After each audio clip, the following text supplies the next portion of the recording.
Today, Senate Democrats introduced a bill that would change the state's 52-year-old school funding formula. This comes after the Clark County Teachers Union voted to authorize a strike this past weekend, but we won't know if they actually do go on strike until the end of the legislative session.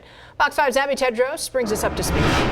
The union president told me the strike depends on a few things, including whether budgets are cut within the Clark County School District and if teachers get the raises promised by the governor.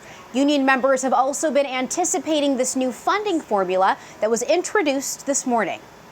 Senate Bill 543, which is a new, modernized funding formula for education. That modernized formula is called the Pupil-Centered Funding Plan. Senator Mo Dennis sponsored the bill and explained how it would revamp Nevada's 52-year-old funding formula. The main difference is transparency. It creates a fund where all in the one place.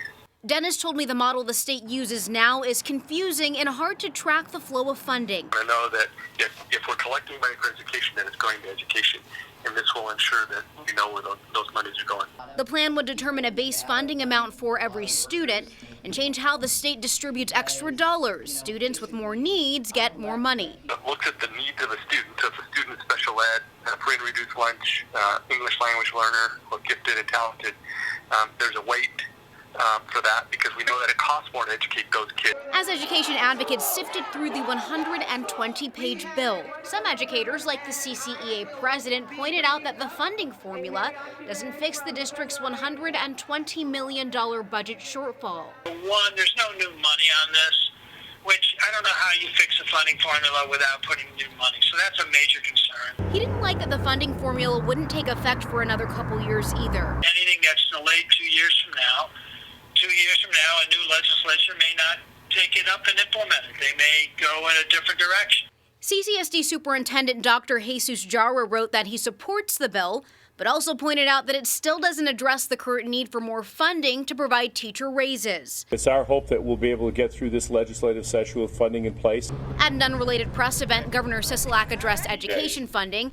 He said he hasn't read the bill yet, but his office is working with lawmakers to make sure schools get the money they need. We're working with legislative leadership on a daily basis as it relates to moving the funding formula bills and our funding forward, and we're hopeful that by the end of the session you're going to see that funding available. Sisolak also said he's still committed to making sure teachers get the raises he promised.